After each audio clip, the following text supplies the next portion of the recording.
here's Brody Brazil. I do realize I'm several days late to this news and information, but I thought it was so valuable I wanted to talk about it here on the channel that I had to make a video about the wheels already turning for getting a new NHL team in the greater Phoenix area. And I understand what the last several weeks and months must be like for hockey fans down in the desert, watching the Utah Hockey Club in their first go-around and all the excitement in Salt Lake City, but the actual realization of absence of this winter sport and a team that just kind of never really got a fair shake with the right ownership group, with an arena situation. They never had it in any optimal way, and it would be so successful if they could just do it the right way in Arizona, do it once, do it the right way, and be done with it, and then fans would love it for so many decades to come. But this news and information comes from friend of the channel, Craig Morgan, who put this out on Twitter. Breaking news, he says, newly elected Maricopa County Board of Supervisors Chair Tom Galvin announces the formation of a committee of political and business leaders to bring back the NHL to Arizona.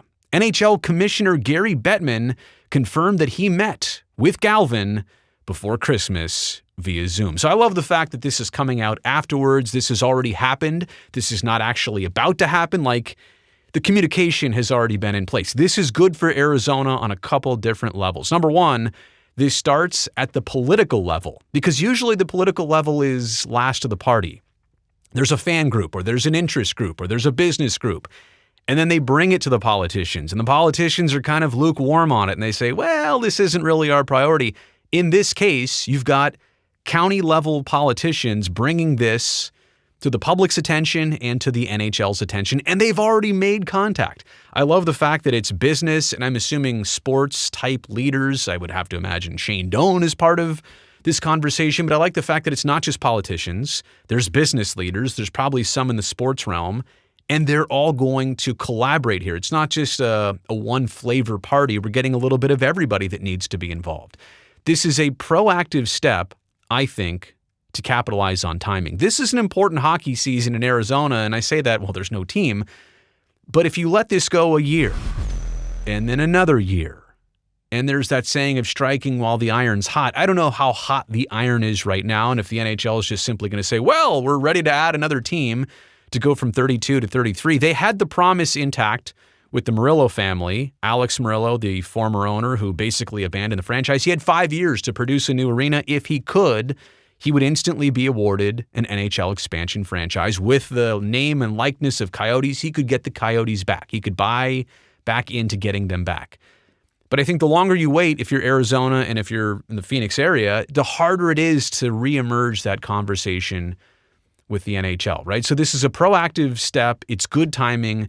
They're getting right back into this, getting right back on the horse. And the contact with the NHL is a two-way communication. That's great. This is not local government saying we're going to reach out to the NHL.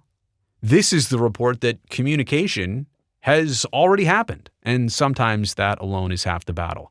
I do think that Phoenix is in line for a team, not just based on prior experience, and I can also understand why the league might look at some new markets as maybe more attractive and more appealing, like going into Houston with an NHL team for the first time. And I know they've already been in Atlanta on 2 separate occasions, but Phoenix is right up there in terms of media market rankings. They just had a team. They didn't necessarily need to lose the team, but the situation was what it was. They lost the team. They're now up in Salt Lake City. My point here being that if the NHL gets to expansion and gets to adding Phoenix, they were already high on the list for a number of different reasons with a couple different cities. There's also been this interesting geography to the whole situation. There's the former Desert Dogs, right? Like, they don't exist. That team went up to Salt Lake City, now the Utah Hockey Club. But you're also kind of surrounded in close proximity by the Vegas Golden Knights.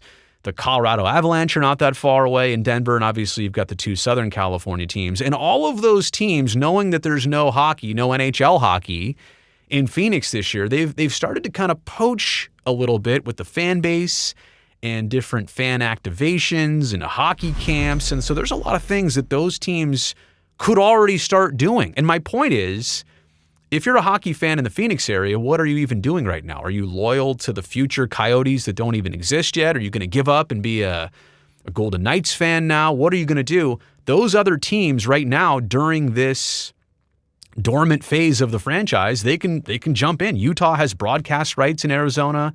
The Utah Hockey Club, and I know Las Vegas, they were jumping in with youth hockey camps in the Phoenix area. They can have watch parties. All these teams can jump in and do all these things in Phoenix while there's no team. It's kind of an open market. So it is important for this area, this region, to know that they could be getting their own team back, to get their own identity back. Let me just spell out some overall feelings here about this entire situation. You do understand that right now with the NHL at 32 teams, there is perfect symmetry. You've got 8-8, 8-8 in the divisions. You've got 16 in each conference. It makes for a perfect playoff structure with an even amount of teams in every single way you break it down. The moment you get to 33 teams, you're in trouble. You're not symmetrical anymore in terms of the divisions and the standings and the schedule and the playoff brackets. It just becomes a lot more messy. Honestly, even if you get to 34, you're still at an odd number between divisions. I take it back, but with conferences, right? Two divisions have odd numbers of teams. You understand what I'm saying here. You really have to go from 32 to 36 to have 9, 9, 9, and 9, and then 18 in each division. But is the NHL even ready to go to 36? What other pro sports league in North America is at 36? None. And so adding Phoenix, as much as I want to see this happen, there is that kind of logistical hurdle to it. They still need to find, obviously, an ownership group, but they still need to find a new arena site, I would have to think, in the Phoenix area, in the Valley. And I do think that at least, again, this keeps the fire alive. I'm happy for this. This is a good development, that it's being talked about, that it's already being discussed and put on the table, instead of waiting a year or 5 years or a decade, because then maybe it never happens and you get passed over, you get skipped.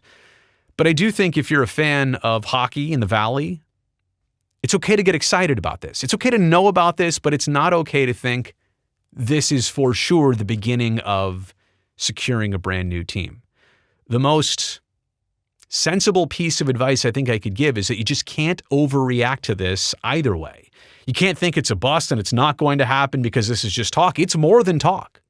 But it's also not the assurance that it's going to happen yet. There are still some other challenges and logistical things I just pointed out. But again, good to see that we're like halfway through this first season without the NHL in the Valley, and they're already working on it from a government level of trying to bring it back. So again, I know I'm late to this. I wanted to talk about it. I'm excited about this. You all know this is a topic and a storyline that I've been covering. I'm hopeful that this happens sooner than later for hockey fans in Arizona. That's the end of this video. Thumbs up down below greatly helps me and this video and this channel. And also, while you're down there, make sure that you are already subscribed. That way I definitely get to see you back here next time.